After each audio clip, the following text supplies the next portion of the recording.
Hey guys, Adam here with AmericanMuscle.com. Today we're taking a closer look at installing and of course dyno testing the Jlt Performance cold air intake and the Lund nGauge tuner combo with one custom tune available for the 18 and newer Mustang GT. You should be taking a look at this combo kit if you're looking to replace your factory intake with something that's not only going to pull in a lot more airflow, but also have a better filtration capability with an upgraded conical oiled filter. In addition to that, you should also be looking at the combo kit if you're looking to get a custom tune for your S550 specific to your exact car to really maximize its performance and get all that you can out of any bolt-on mods that you may have, including the Jlt intake in the kit.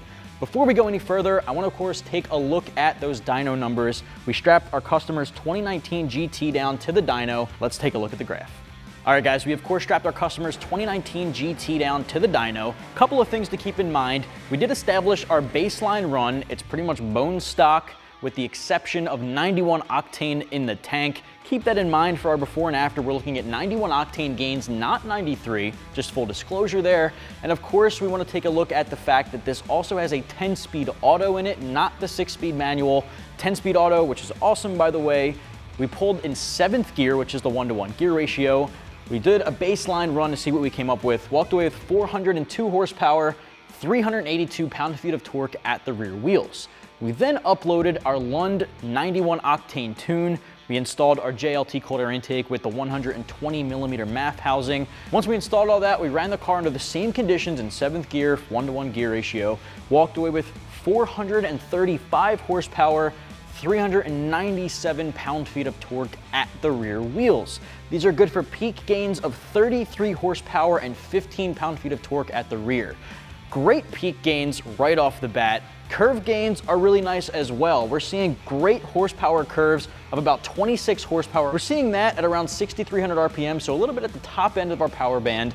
Torque gains looking great as well, 20 pound-feet of torque, or up to 20 pound-feet of torque, right around the 3,000 RPM mark, so at the low end, that low to mid-range power, and we are seeing gains all across the RPM band by the way, so low to mid-range, seeing that added torque is definitely what you're gonna feel out on the road. We're seeing bigger horsepower gains up top, but altogether, this Lund tune is producing power all across the RPM band, so I'm very happy with our result. I would have loved to see this break 400 torque at the rear. 397 is still very close though, and it's a still very respectable number. I'm very happy with the gains. It's what you're gonna feel out on the road. Keep in mind this was on 91 octane. You might be able to squeeze a little bit more out of it on 93, especially on E85, and those tunes are available from Lund as well. But as it stands, I'm happy with our results. All right, as you can see, the tune from Lund and the Jlt combo is a perfect match. It came away with some pretty impressive numbers, so let's break down all the components of the kit. Right off the bat, guys, this Jlt intake here does require a tune number one. Conveniently, it's combined with that tuner. That Jlt intake has a 120 millimeter Maf housing, pulling in a ton more cold air to make sure you're really getting as much power out of it as you can. I actually think that's one of the bigger Maf housings built into a cold air intake tubing. Attached to that tubing is a giant 5x7 conical filter sourced from S&B. It's a red oiled filter, so it does require you to re-oil it when it comes time for routine maintenance. Not too big of a deal. The oil filter is going to trap in a lot more particles, keeping them from making their way into your engine bay and robbing you of that power. So it does have a very big superior filtration capability when compared to stock. I'm also going to break down every little detail of the cold air intake, comparing it to the factory one in just a little bit, and I'll dive deeper into what it means to have that Jlt intake and all the details about it. Aside from that, guys, the Lund nGauge is also included. We have it installed on our customer's AC vent, and that's exactly where it fits in. But you really have two options with that. You can mount it in the AC vent like we did, as you see here, but it also comes with a clip that you can attach to the back of the gauge, and you can mount it on a windshield mount sold separately if that's your personal preference. Now that nGauge is holding one custom tune from Lund of your choice. It can be a lower 87 octane fuel, or it can be tuned to a higher octane fuel like 91 or 93 octane like we have here with our customer's 19. In addition to that, Lund focuses on really maximizing your vehicle's performance. You'll have a completely changed vehicle. The 10-speed auto gets really firm shift points. It's gonna have better downshifting and really overall just have better control and a more sporty transmission feel. In addition to that, guys, they alter and play with some of the other aspects of the factory tune to really make sure they're adjusting timing and spark appropriately while keeping in those Ford factory fail-safes to make sure your vehicle is safe while maximizing its potential. So overall, Lund has been doing this for years. They're one of the most trusted names in the tuning industry, specifically the Mustang industry. Just to give you a quick fun fact, Lund is actually responsible for some of the quickest Mustangs out on the road, and especially on the drag strip. They're responsible for some of the newer 2018 and 2019 Mustang GTs running 8 seconds, 9-second quarter miles. Really impressive stuff happening over there at the Lund Racing team, and you're really seeing that on your own car for pump gas. In addition to pump gas, you can also pay a little bit more to get something like an E85 tune or a flex fuel tune. Flex fuel, of course, allowing you to swap between E85 and 93 octane on the fly without having to change your tune. That option is available as well from Lund to work with your nGauge and your JLT intake if you'd rather go that route. Now, of course, E85 isn't available in everyone's area, so you want to make sure that's available for you if you're going with that tune, but you would make more power on something like an E85 fuel. You're also getting a lot of other features to take advantage of with the nGauge. As you can see, I'll walk you through all of those features in just a little bit. You're going to have a gauges and data logging screen so you can track live engine vitals on the fly, things like air intake temperature, air-fuel ratio, oxygen sensors, voltage, so on and so forth, RPMs, speed, so on. There's so many different things. You can track up to 6 of those at one time on the touchscreen in that gauge. And because it's mounted in our AC vent like we have here on our customers, it's definitely within arm's reach, very easy to read, very easy to access. In addition to gauges, you can also data log your vehicle's performance. If you're looking to get revisions from Lund, they may ask you to data log, and you can do it right on the nGauge. And it uses an SD card, which you can take out of the gauge, put it into your computer, transfer files, update it, so on and so forth. When it comes to receiving your custom tune, you'll load it from your device via email from Lund right onto the SD card and plug it right back into your nGauge. The nGauge also has a USB port right on the front. You can plug a USB cable into the front of the gauge and then into your laptop and do it that way. That way, if you have it mounted in your AC gauge or AC vent, you don't have to remove it every time you're getting a new tune. In addition to that, guys, you also have a couple of other features like reading and clearing your DTC codes or diagnostic trouble codes. Check engine light comes on, you can take care of it right on the device. It'll be always plugged into your OBD2 port. You'll conveniently and neatly run your cables under your dash to make sure it's plugged into the back of the gauge. I'm literally going to walk you through every step of that process. It could not be simpler. It's very easy. All right, now if you're looking to get this combo kit, you can do so for just around the $900 mark, which does carry a heavy price tag, but it is for such a good reason.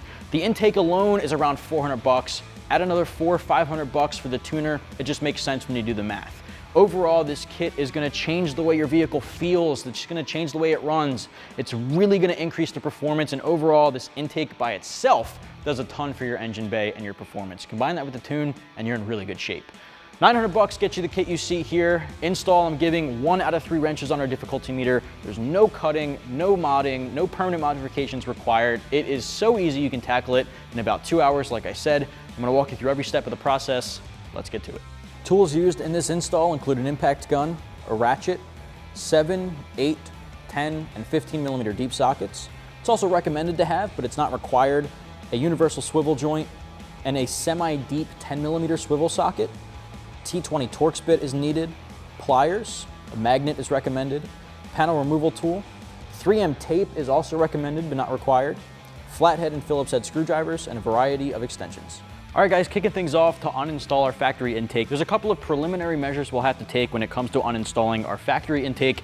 Now, our 2019 GT here is a customer car, and our customer has some underhood dress up that you may not have on your engine bay, in which case you can kind of skip around those steps. First thing we have to do is remove our strut tower brace and then our engine cover to gain access to where the intake tube connects to your throttle body. Now, in order to get our strut tower brace off, our customer does have strut tower brace covers or strut tower covers. We're gonna pop those off. You probably don't have those. If not, just remove the bolts holding on the strut tower brace on both sides. So that's where we're gonna start. We're gonna start by just lifting this cover off. That gains access to one of the 2 15 millimeter bolts. Now the other one here is under this battery cover. Now you can pull back that flap and access it, or you can pop the whole cover off. I don't find that to be completely necessary. So what we're gonna do is disconnect this little plastic cap connecting the positive cable to our strut. So once you use your flathead to pop that off, just rotate it backwards, gains access to the 15 millimeter nut, get those 2 off. All right, so 15 deep socket, remove those 2 nuts. All right, now we can do the same thing on the other side, but on the other side, we don't have to worry about this terminal. All right, so same thing on this side. We're gonna lift up, disconnect that strut tower cover. Now we have these 2. All right, from here we can lift up and remove the brace. Now, if you're gonna remove the battery terminal to make that easier, you're gonna twist off the little plugs holding on the battery cover. Like I said, a little bit of a few preliminary measures you have to take before you can actually remove the intake.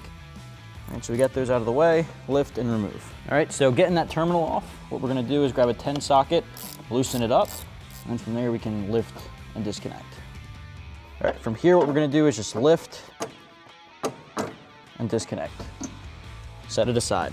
All right, next up we have to remove our engine cover. Now those are held on by two 10mm nuts onto studs under these caps. So what you'll need is a flathead screwdriver, and you're just gonna pry up and remove these little plastic caps. One on both sides. Now you can grab an extension, a ratchet, and a 10mm socket and remove the nuts down there.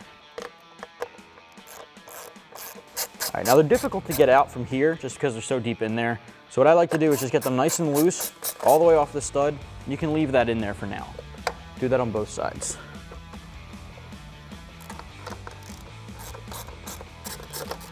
All right, at this point, if you don't have an oil cap like you see here, then you'll be able to just lift this straight up and set it aside. Now, because this is a little bit larger and there's an aftermarket cap, I do have to remove this. So we're gonna take the cap off, lift up on the engine cover, and we're gonna set this aside. Now, because I just took the cap off, I'm just gonna take the cap and put it back on. We don't want anything getting in there. All right, so next up, we're gonna remove our PCV line, our breather line, and our Maf sensor, and then our sound tube we'll need pliers for. So let's get rid of these. You see this black clip here? Really what you're gonna do is push in with your finger, pull straight back to disconnect. This one's a little different. It's got a blue tab. You'll find that tab, you'll pull it to the side. It's underneath, so it's tough to see. Pull it to the side and then disconnect. So here's that blue tab here. You really just pretty much lift up on it and it allows you to disconnect it. Your Maf sensor down here has a red locking tab. Pull back on the red locking tab, pinch it, and disconnect. What I'm also gonna do is, you can see the Maf sensor is still on a Christmas tree clip. I'm gonna disconnect that as well. We just wanna give it as much slack as we can. All right, so sound tube's next. Grab a pair of pliers, and we're gonna pinch the hose clamp. It's a really tight hose clamp, so you wanna completely close it, and then with the other hand, wiggle that sound tube off, and then you can let go. Now later, you'll have the option to retain this by drilling a hole in the new tubing, or you can delete it and not drill. We'll talk about that later on, but for now we're gonna leave this as is. All right, next up, we're gonna follow the intake tube back to the throttle body, and we're gonna loosen up this 7mm clamp. Now you can use a flathead screwdriver, you can use a ratchet and a 7 deep socket, 7 short socket. I'm using an impact gun on my lowest setting. You just don't wanna go too hard on it. Just gonna loosen this guy up. Now on the far right side of your intake, next to the filter, is a 10mm bolt holding it to the side. We're gonna remove that.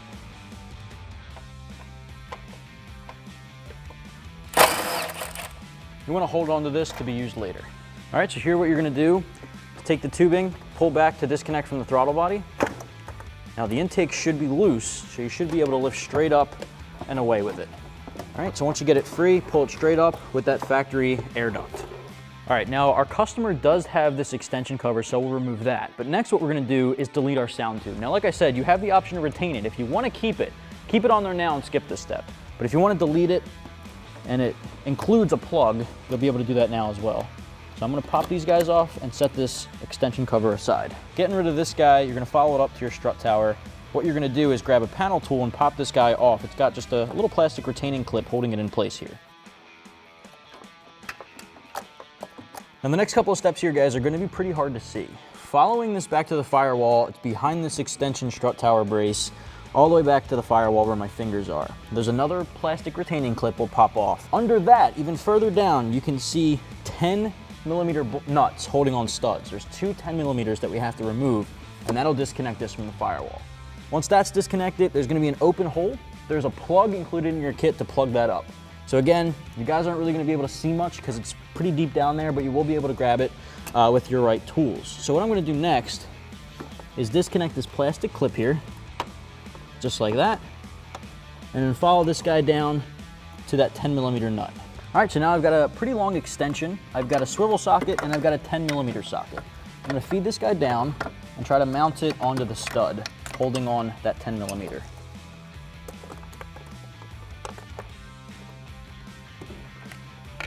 All right, so I used an extension and a 10mm deep swivel socket, and I got it loosened up. The nut is at the end of the stud, so what I'm gonna do is use this magnet to try to get it the rest of the way so it doesn't fall into the engine bay.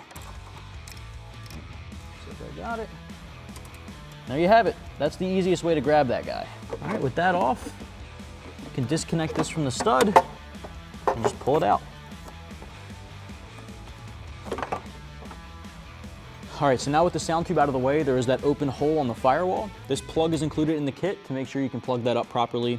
The difficult part is it's pretty deep down. Kind of have to contort your hand down in there to get this to plug. So I'm gonna do that. It's gonna be, again, tough to see, but grab this plug, try not to drop it, get in there. There you go.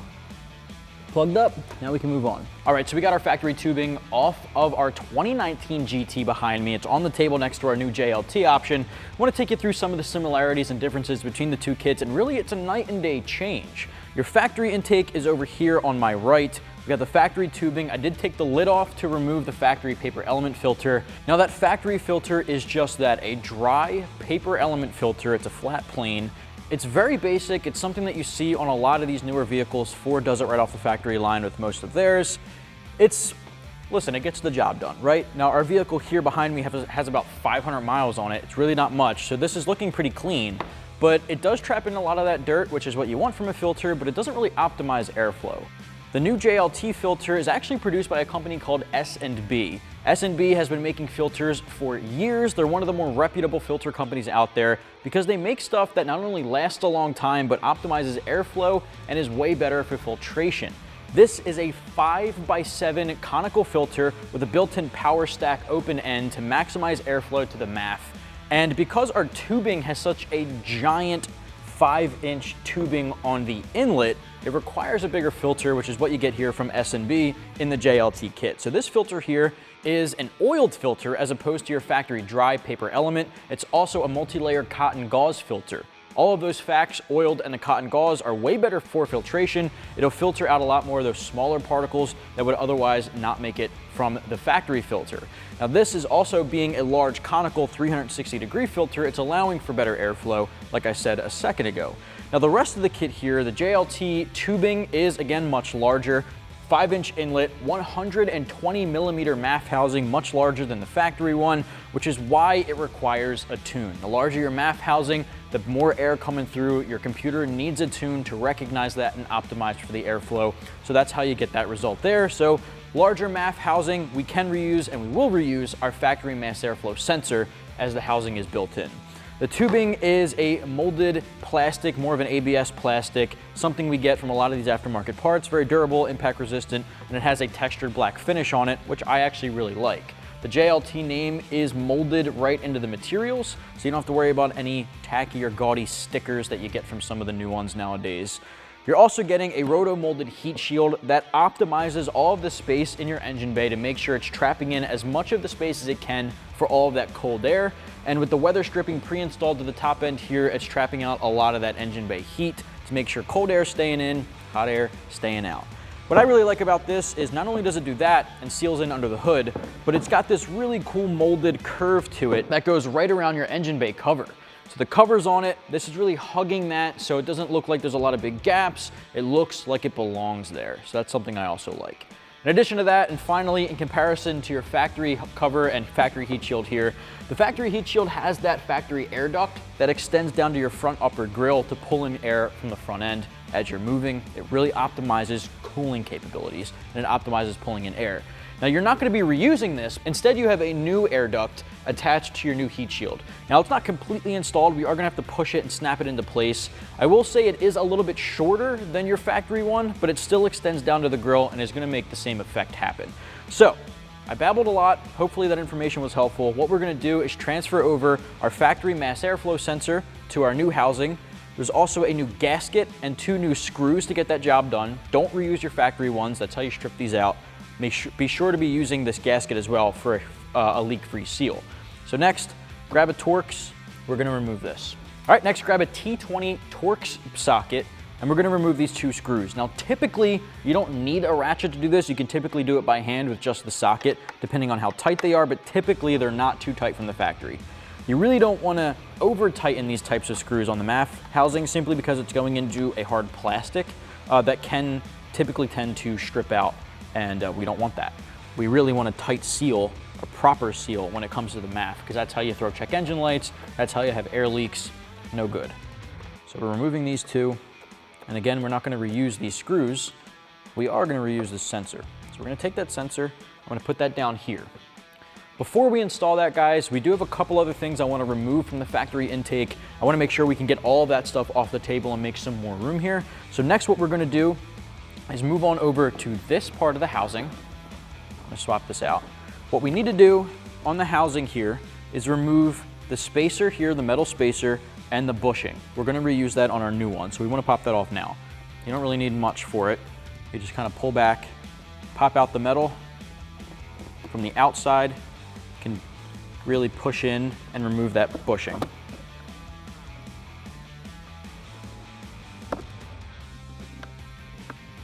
Perfect. Put that down. Let's set this guy aside. We can set our other housing as well. All right, with all the stock stuff out of the way, let's focus on our new tubing and install our Maf.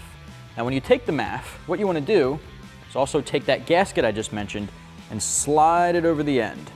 You want to slide it over the end so that the holes in the gasket line up with the holes on the Maf sensor. If you put it on the wrong way, the holes won't line up, so just be mindful of that.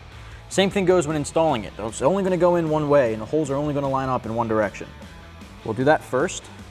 Got them to line up. Now the new bolts or new screws are Phillips heads, so we're going to slide those in by hand and make sure we get it started. All right, got that guy in there a little bit. Same thing on the other.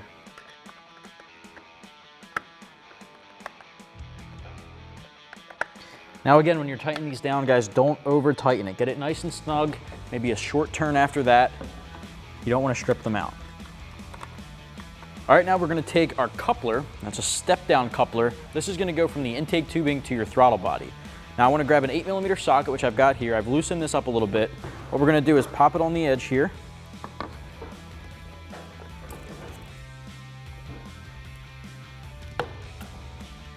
Bit of a tight squeeze, but once you get it on there, you want to make sure it's completely seated around the edge. Also, what you want to do is tighten down this clamp. What I like to do is make sure the tubing is facing up and also make sure that this clamp is facing up so it's easily accessible in car.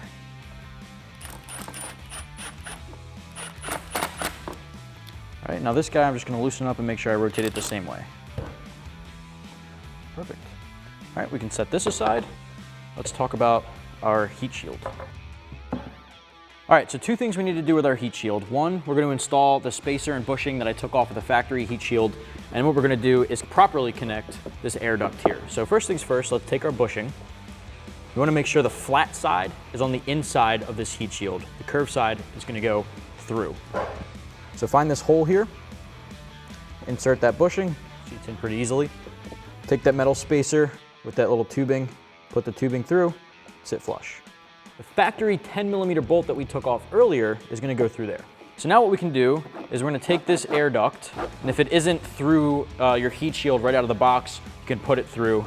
What you want to do is, see those two little retaining pins that are molded into that? We're going to snap that in. It's really just going to push and snap through. It's going to be a little bit more difficult because it is just a hard plastic going through a hard plastic. Just going to pull, get those guys to line up. Now what you can do is carefully take a flathead if you're having trouble, just to get it through that lip, and then from there, it'll really snap in. There you go. That way those two pins, one's going to be on this side, one's going to be on that side, and it holds it in place. So now we're going to install our heat shield under the hood. What you're going to do is take it and insert this air duct straight back like your factory one was. One thing to note here on the side, if this rubber grommet isn't in this hole, it may be stuck to your factory intake, so pop it off and throw that in here. Ours is still there, so I'm just going to move forward. All right, so this guy's going to slip in here. Really just trying to get it through that space there. All right, so once you have this guy inserted, I'm going to take your 10mm factory bolt, put it through that grommet, and find that nut, twist it down by hand, grab a 10mm socket, tighten it down.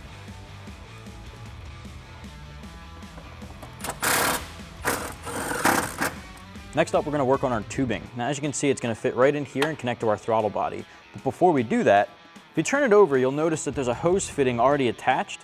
It's like a rubber tubing here and the fitting on the end. What I like to do is actually plug that into this, that's where it's going.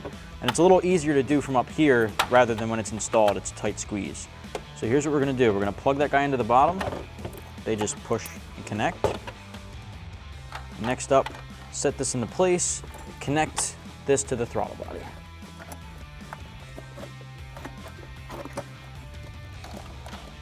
All right, if you need to, you can grab your socket and loosen up that clamp. Allows it to flex a little more. All right, once you have that pushed all the way on, grab your socket, tighten down that clamp. All right, next up we can connect our other breather line going from the valve cover. This, if you need to, you can twist this head to make sure it fits in properly and it's at the right angle. It'll click right in, it's good to go. Next up is our Maf sensor. Now on the side of your housing here, there's a little hole pre-drilled.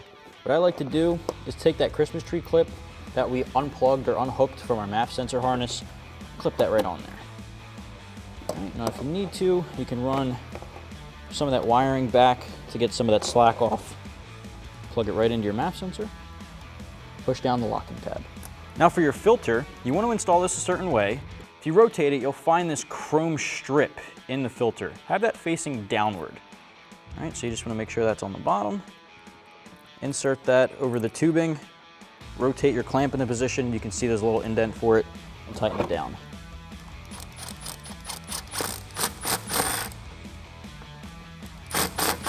All right, the next step, we're gonna throw our engine cover back on. We're done with the intake. Now remember, we have this extra cap on top, so I'm gonna remove that first.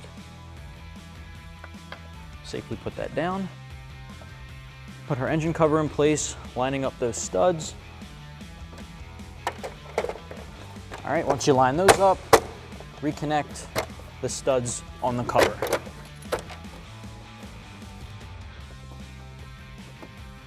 All right, now what you want to do on this side is, as you can see, this is kind of overlapping. We're going to pull back just a little bit to get this to seat, and then the engine cover will snap fully into place. Grab the factory 10mm nuts, and we're going to slide them in. Now what I like to do is put the 10mm socket on an extension and just feed them in by hand, and then tighten them down with the impact. We're also going to make sure we put our cap back in place.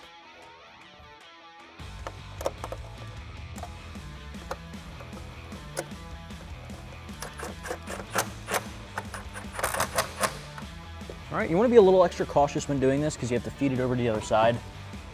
What you want to do is feed it under the harness on the battery, line those studs up first, and then look over to the other side and drop it in. Grab your 15 nuts and tighten those down.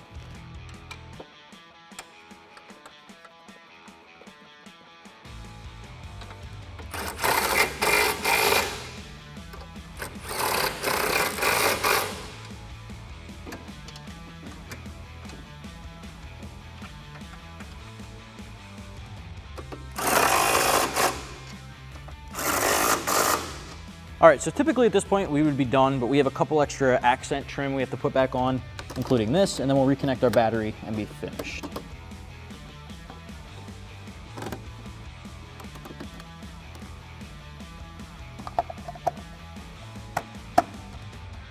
All right, same thing on the other side. Now before we throw this one on this side, I just want to make sure I'm putting that pin back down, that retainer clip back on.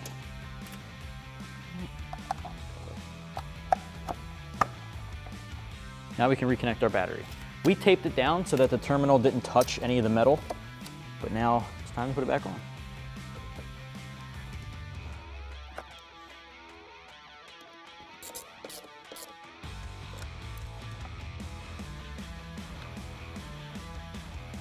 All right, finally the battery cover.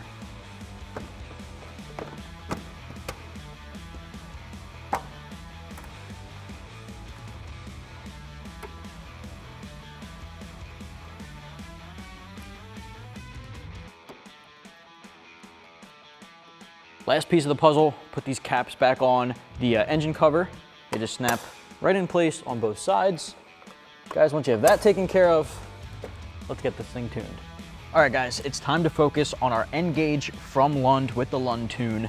Now, the way we're gonna work this is I'm gonna basically plug in our wire to our OBD2, connect that to the actual nGauge. We're gonna tune the car just like this with it in my hand.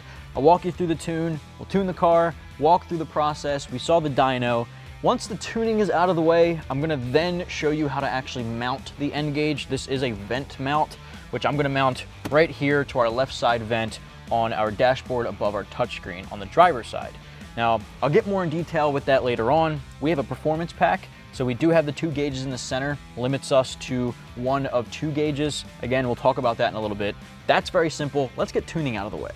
Grab the harness included in the kit. The harness is an OBD2 slot on one side and an actual Ethernet cord on the other, which is a little unusual for these tuner devices, but Lund has a very particular device here.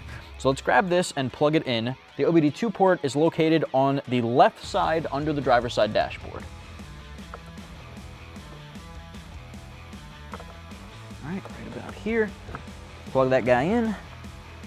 Now for video's sake, I'm gonna plug this guy into the Ethernet on the back, and then I'm gonna actually just rest it on our steering wheel right here so we can take a look at this in the tuning process. All right, so we got it plugged in. I'm resting it here on the steering wheel. This is obviously not where it mounts. Just for video's sake, you can see what we're doing. Once this is plugged in, that's your main menu once it boots up: gauges, tuning, and diagnostics. What you wanna do is keep your feet off the pedal, press the ignition button 1 time to turn it on, and now we can get started. Jumping straight into tuning. We don't want the power off. Jumping straight into tuning, we're gonna press tuning from the main menu, load tune. Now we do already have our tune loaded on the device. What we did was we used our SD card included in the kit, drag and dropped it. Obviously, Lund sends you the tune via email, so you can just drag and drop it onto the SD card. We've got ours loaded. Obviously, it says a 2019 GT Auto JLT 120 millimeter. We have 91 octane in the tank, but it's for a higher octane fuel. So just confirm that that's your tune. You'll have one of them. Press OK. Flash this tune. This will take approximately 6 minutes. It's very nice of Lund to include that so we know what's going on. Just hit the check. Turn key on, which it is. It'll initialize communications. 2 things you want to keep note of. 1, do not turn off the ignition unless the gauge tells you to.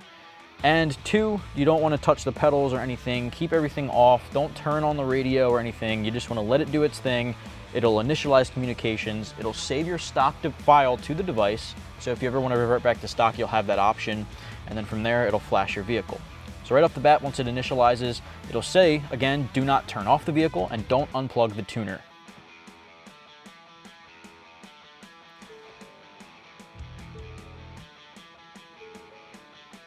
All right, so now it says tune installed successfully. Once that loading bar is all the way to 100%, it says turn the key off for 10 seconds and then start the vehicle. So that's what we'll do.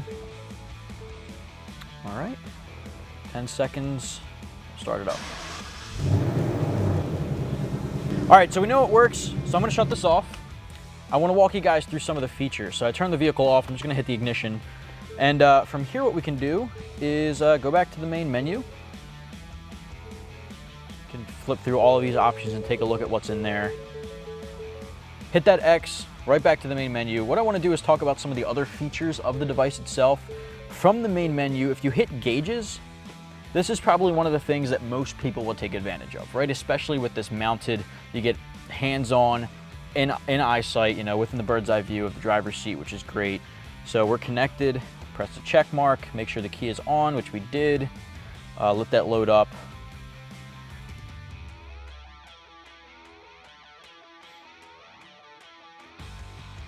All right, you just want to make sure you're selecting it. Generic OBD2 signals work on most vehicles. Hit the check mark, it'll do a signal scan and connect to your vehicle. Scan complete. Okay, right from there, we're in gauge mode. Currently we have 4 gauges. We have top left is RPM, top right is speed, bottom left is mass airflow, and finally the bottom right is intake air temperature. It's abbreviated to IAT. Now let's take a look at these. If we select one of them like RPMs, let's change, see what we got. Skip to the right, we have a couple of different options here. Hit that again, you can change to the quad. You know, there's a couple of different ways you can do it. Let's hit display. We can change the units. We can change the decimals, excuse me. Change the warning, low warning, high warning, normal color, low color, high color. So if RPMs are high, you can have it to trigger to a different color. If the RPMs are low, so on and so forth. And then when it's in normal range, you can have that selected as a different color itself. So it's pretty cool. You can really customize how you want that to look. Select signal. We can switch through whatever we want that to actually display as. So instead of RPMs, say we want to flip through barometric pressure, catalyst temperature, bank sensor 1, 2, 3, clear DTCs, commanded evaporative purge. There's so many different fuel rail pressure, fuel pressure, intake air temperature, different bank 1, bank sensor 2, and all that good stuff. We can keep going, long-term secondary O2. There are so many different things you can set it as, and you can really take advantage. You can even hold it and flip through a whole bunch of them. There's a voltage input, analog, air fuel ratio, just a whole lot of things. And obviously I can go on all day about this. So really, say you want to select one. I want to go back and we're going to do air fuel ratio. So I'll hit the check mark. It now replaces that with air fuel. It's as simple as that. And you can do that for all 4 of them. Monitor up to 4 of these at once. Super useful. Once it's mounted on our event here, it's going to be even easier to read on the fly. So that's definitely something you can take advantage of. One click, you can switch over to the 6 at one time, give you a little bit more, and then finally hit return. It'll take you back there. You can exit gauges. From there, you can also data log as well. We didn't see that. We didn't select data log. Obviously, we're not going to be data logging right now. But if you wanted to data log, see how your performance is, maybe communicate that with Lund if you need revision, so on and so forth, that's very useful. Now, aside from gauges, there's diagnostics. Diagnostics, pretty straightforward. You can plug it in, you can diagnose check engine lights, get your code, read your code, so on and so forth. From there, you can do the read code there, you can clear the code. The USB and SD, you can do diagnostics there. Data logging diagnostics. You want to select settings. We can change the brightness. We can select the sleep wake features. When we first started this, we plugged it in, you saw it almost shut off and we had to hit exit, so you can change that setting. Pin number, update the SD. If you place an update file, if there's an update from Lund, you can update it on the computer to the SD card and then update it from there on the device. You can change your startup mode, which is very cool. Instead of the startup and go right to the main menu, you can change that so it goes right to gauges, which is very useful. I feel like a lot of people would be using that feature since it's going to be mounted here. You might not want to be selecting it every time you start your car. You can get it to start right up to where you want it. So that's very useful. Again, a lot of other device settings here, demo mode, startup mode, you can reset, so on and so forth. Hit the X to go back to main menu.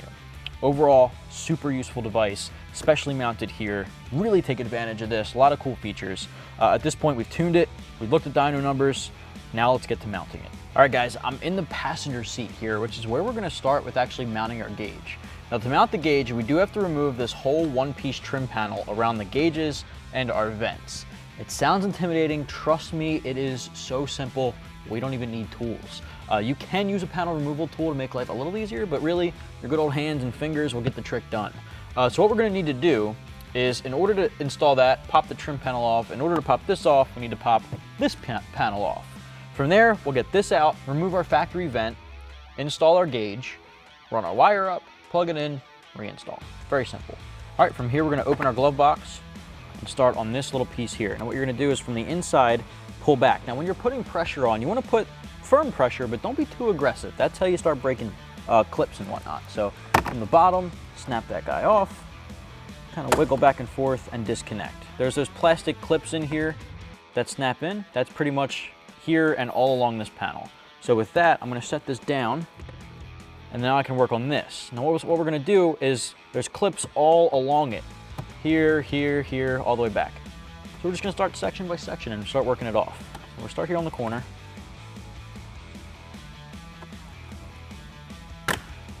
Perfect. Now because we have a performance pack, we have 2 gauges here, which means there's a wire hooked onto the other side. We just have to disconnect that one wire. Now it might be a little tough to see, but there's one wire coming up, and if you just feel around back there, you can really just pinch and disconnect it. Perfect. All right, so here's what I was talking about. There's those clips, there's blue and yellow ones. Sections, there's 3 here, 2 here, 2 here, and then in the middle.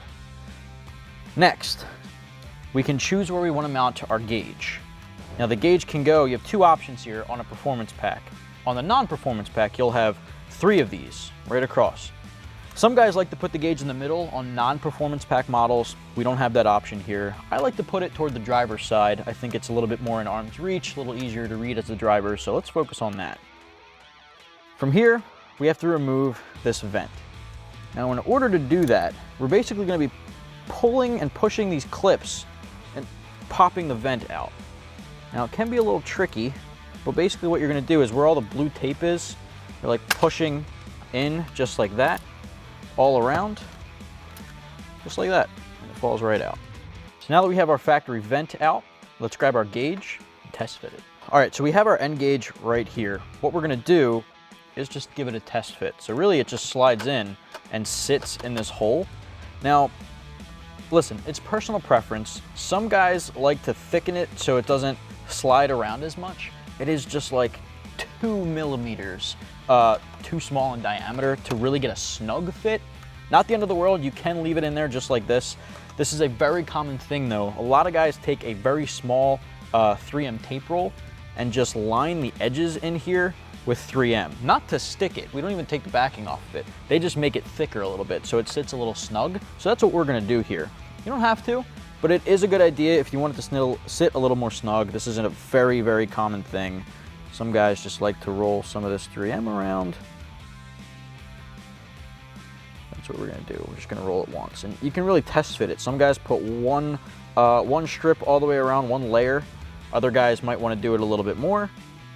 If you want, you can take the 3M backing off. Probably not gonna be completely necessary though. All right, so we got that on there. I'm just gonna rip a little bit of that excess off so it sits flush. We got one layer. Let's see what this looks like. Yeah, there you go. Now it's not as loose. It still moves around a little bit, but it's not as loose.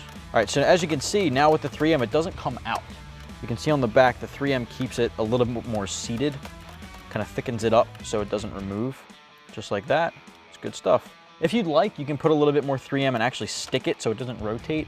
But really when you're driving, that's not really gonna be an issue, so I'm not concerned about it.